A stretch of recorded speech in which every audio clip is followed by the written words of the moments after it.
अब हम एक एनएलपी के विषय को देखते हैं कि किस प्रकार से हम आई हुई जानकारी का फिल्टर करके अपने ऊपर लेते हैं या अपने ज्ञान में जानकारी में अभिव्यक्ति करते हैं, जानकारी द्वारा अभिव्यक्ति करते हैं।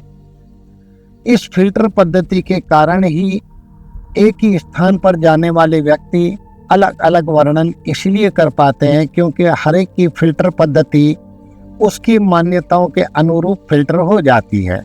इसे थोड़ा सा मूलभूत रूप से समझने की कोशिश करेंगे तो हमारे अंदर एक सेकंड में ब्रह्मांड से 4 अरब बाइट्स आते हैं, परंतु हमारा कॉन्शियस ब्रेन 134 बाइट्स को ही इंटरप्रेट कर पाता है, विश्लेषण कर पाता है, समझ पाता है और हमारे अनुकूल बनाने की कोशिश करता है, जो बहुत लिमिटेड होती है।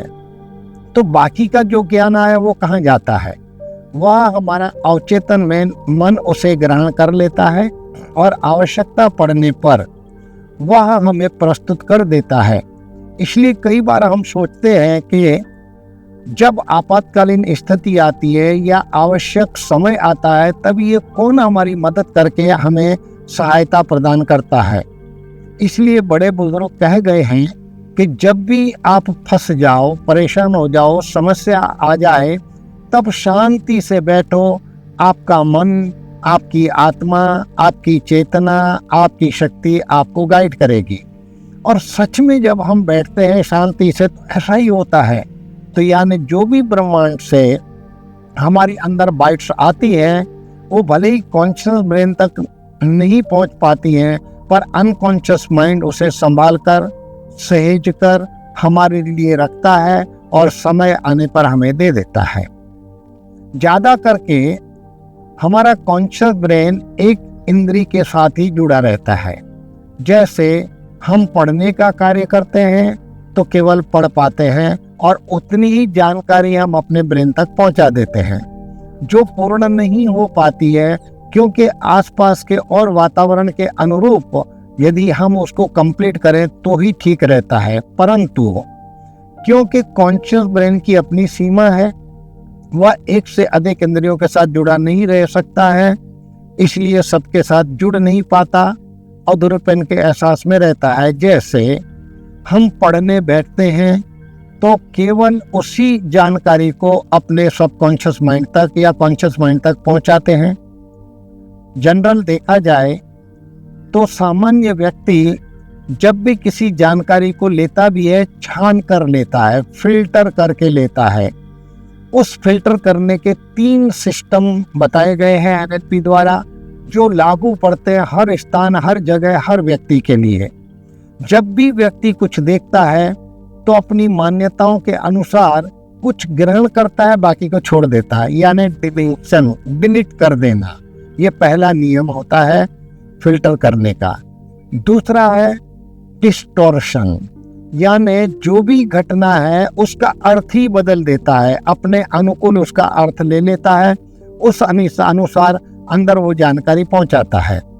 यदि तीसरा देखें जनरलाइजेशन, वो हर बात को या कई बातों के अपनी मान्यताओं के अनुरूप जनरल मान दे देता है, उस चीज को महत्व नहीं देता है, महत्वहीन मानकर उसको छोड़ देता है। तो यानी इन 3 के अनुसार वो फिल्टर करके कुछ जानकारियों को पकड़ लेता है और बाकी को फिल्टर करके छान कर छोड़ देता है। तो पूर्ण माहिती हमारे पास पहुंच नहीं पाती है, जो आगे चलकर पूर्णता के अर्थ में हमारी काम नहीं ले सकती है। कुछ लोग ही है जो फिल्टर करने की बजाय ज़्यादा फोकस्ड हो जाते हैं, केंद्रित हो जाते हैं। वो व्यक्ति कम से कम डिलीट करते हैं, अधिक से अधिक ग्रहण कर पाते हैं। और दूसरी जो डिस्टॉर्शन वाली बात है, तो जो वास्तविक प्रकृति का अर्थ है उसको पकड़ लेते हैं, अपना अर्थ जोड़ने की कोशिश नहीं करते हैं या मामूली सा जोड़ते हैं। जब तीसरी बात करते हैं कि जनरलाइजेशन ले जाना, हर व्यक्ति को उस घटना के अनुरूप उसको विश्लेषित करता है और उसका अर्थ व्यक्ति दे सकता है, उसको जनरलाइजेशन कैटेगरी में नहीं गिनता, इसलिए उस घटना का महत्व आ जाता है। सूत्र है कि जैसी दृष्टि वैसी सृष्टि, ये सूत्र दुनिया में बहुत चलता है, जो कारगर नहीं। होना यह चाहिए कि जैसी सृष्टि वैसी दृष्टि। तो सृष्टि हमारी दृष्टि के अनुसार नहीं बदल सकती, पर उस सृष्टि के अनुसार हम अपनी दृष्टि क्रिएट करें तो सफलता के प्रमाण बढ़ जाते हैं। तो यही फिल्टर पद्धति है।